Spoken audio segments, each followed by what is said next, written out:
I'm the best at what I do, and what I do has an inconsistent upload schedule. I'm back, and so is Hugh Jackman in Deadpool and Wolverine, one of the highest grossing rated R movies. I loved it, and if you saw it, I hope you did too. And if you don't, then you probably have something wrong with you. Before Deadpool and Wolverine came out, I decided to watch the first X-Men movie and the 3 solo Wolverine movies, and I think they're all great, but nobody seems to like X-Men Origins Wolverine. Why? Well, it's because it was poorly received. Claims that the film wasn't as edgy as the first 2 X-Men films, continuity between the previous and future films, poor CGI, characters, writing. Hey, but the action scenes are pretty awesome. Honestly, I don't really care about the negative aspects of the film because it's fairly new to me. When I see a movie, all I'm looking for is a good time. If a movie is boring, stupid, or just plain horrible, then I'm gonna hate it. But I'll go over the film and hopefully shed some light on the whole thing. We start in 1845. A kid named James Howlett, a young Logan, aka Wolverine, is sick and his father is murdered. Enraged, James grows his claws and ends up killing his real father. He wasn't your father.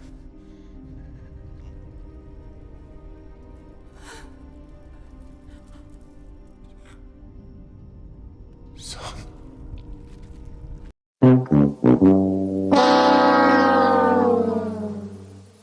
Now, on paper, this scene is kind of a cool idea with a young Wolverine killing his dad, but it's actually kind of hilarious because it's like a 10-year-old. Don't fuck with me! God and anime on my side! Wait, James runs away and agrees to stick with his brother Victor, who also has mutant powers. I understand that people hate that Wolverine and Sabretooth are brothers, but why? Since they stick together for such a long time, I think it makes sense. Yeah, they don't acknowledge it in X-Men 2000, which canonically takes place after this, and hell, even Deadpool and Wolverine used this idea. Sabretooth, your brother. Also, I think that Sabretooth's mutation grew over time to make him look like the Sabretooth that we know in later films, but I don't know. I think it's a cool idea. Logan and Victor spend their days, or rather the opening credits, in the army, through the Civil War, both World Wars, and the Vietnam War. Victor is too aggressive and ends up killing an officer, leading to them getting locked up. They're offered freedom when Major Stryker asks them to join a team of mutants. We see the other members of Team X that are exclusive to this movie, except, well, you know. So they go on a few missions, and during one mission, they hold up a civilization for a rock that Stryker wants to shove up his ass or something. Then when Stryker orders Victor to kill some innocent people, Logan goes, wait a minute! so Logan stops Victor from killing and leaves the group. 6 years later, Logan has a girlfriend named Kayla, and her superpower is persuasion. That feels weird, but I'll allow it. Logan works as a lumberjack, but one day, Stryker reappears with Agent Zero, and they tell him that some of the members of the team have been killed, and wants Logan to find the killer. But when he refuses, he later finds Kayla dead. Logan and Victor fight, but Logan gets his ass kicked, understandably so, since he's been out of the game for quite a while, and it's a great first fight. Later, when Logan wakes up in the hospital, Stryker explains that Victor is way too dangerous and offers to make Logan indestructible in order to defeat Victor. Stryker also tells Logan that the rock they wanted is made out of a metal alloy called adamantium. Logan undergoes a procedure to get adamantium fused to his body. When the procedure is a success, Stryker plans to erase Logan's memory so he can be used as a weapon. But Logan isn't too excited about that plan. Erase his memory.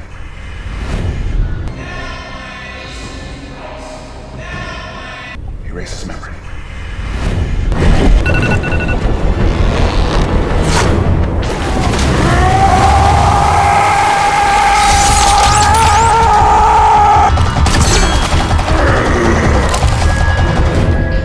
So he escapes the island and takes shelter in a barn that belongs to an old couple. I think there's a naked man in the barn. Yeah. Is this movie for the blind because the characters say the most obvious things? Fred? The tank. The tank. I think you heard you. You got no clothes on. The couple end up taking Logan in, giving him clothes, food, and a frickin' motorcycle. And yeah, the claws don't look so good here. They're too big. They look like the toy you'd buy after seeing this movie. The other shots of the claws don't look bad. The bone claws look good. Why do they look bad here? Logan is set to give the bike a spin, but when Zero kills the couple, a chase scene ensues. It's a pretty cool chase scene that defies all laws of physics, but if the guy can grow claws, you really shouldn't worry about the logistics. Logan kills Zero, but the stupid thing is, in the next scene, this scientist shows Stryker a gun that's made out of adamantium. It's too bad Logan killed your only marksman, but oh well. Logan meets up with an old friend at John Wraith, who says that he ended up quitting the team as well because Stryker had to hunt other mutants. They meet up with another friend of theirs, Fred Dukes, who knows more about Stryker's plans. Logan tries to talk to the Blob and doesn't get a straight answer at first, but then Wraith suggests he puts up his Dukes with Fred Dukes. Feels like a Punch-Out adaptation for a few moments.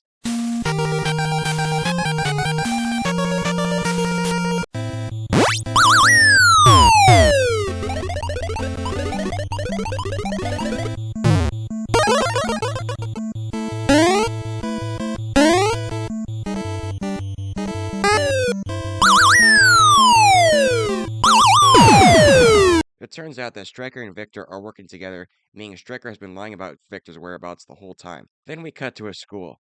I'm not really into Saved by the Bell, but okay. And we get a young Cyclops in this movie. I guess that's nice.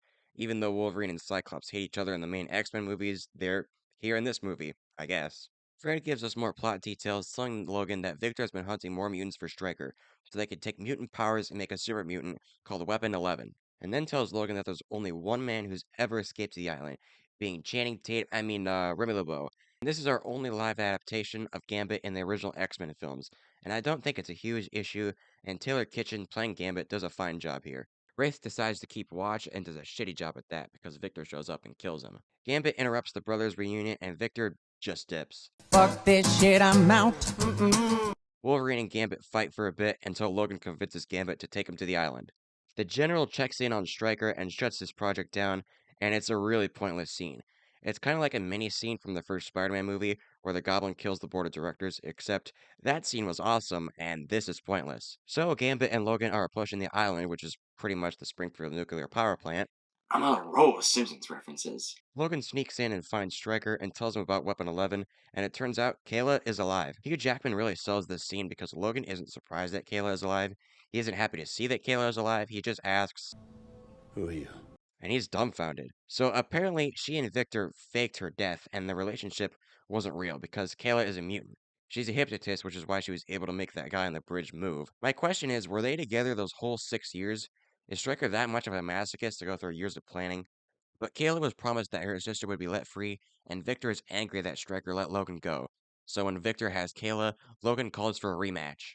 After Logan knocks out Victor, Kayla apologizes for the pain she's caused him, and Logan then agrees to help her save her sister and the other mutants. Why does Logan look like he's running for the Olympics here?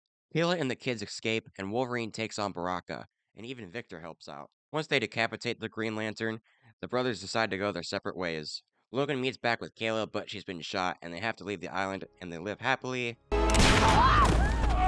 Okay, that's honestly a pretty good fake out. Stryker puts Logan down. He's alive, but his memories are gone. Stryker tries to kill Kayla too, but she hypnotizes him into walking for an eternity. Or at least till the end credits scene. I'll explain why so I don't get millions of hate comments, but basically, in X-Men First Class, which takes place in 1962, Charles is paralyzed when Magneto deflects a bullet that hits Charles in his lower spine. In X-Men Days of Future Past, Logan time travels and meets a young Charles in 1973. The only way he can walk is because of a serum that Hank McCoy created, but the serum takes away his powers, and X-Men Origins Wolverine takes place in 1979. Whatever, it doesn't matter. After Days of Future Past, I'm pretty sure the timeline reset, so whatever. Logan sees that Kayla died but doesn't remember her, and Gambit just leaves him here. Hey, these boys aren't gonna like what you've done in this place. We really need to go. I'll find my own way. Good luck. So is Logan just stuck on this island? Because that's how I interpret this ending. Logan closes Kayla's eyes, and all he knows are his dog tags. Logan and Wolverine. Roll credits. This movie was badass. And also, I forgot to mention, this movie was leaked before it released in theaters. To sum it all up, the movie's work print was leaked. A work print is a rough draft of a movie that has unfinished effects. A man in New York said he bought the DVD of the unfinished film from a local store and uploaded the film to the internet. Fox reported that the illegal film was downloaded 4.5 million times, but the movie still managed to make bank, making $373 million on a budget of $150 million. And it better receive a sequel. The Wolverine came out in 2013. And that was X-Men Origins Wolverine. Was it a masterpiece? No. Was it a great movie? No. Was it a good movie? No, it's probably just overhated. I didn't think it was as bad as everyone makes it out to be. Because as far as superhero movies go, You could do a lot worse. But that's just my opinion. And let me know what you thought of X-Men Origins Wolverine in the comments below. I'm Blake of SuperBlakeFilms, and I'll catch you bubs next time.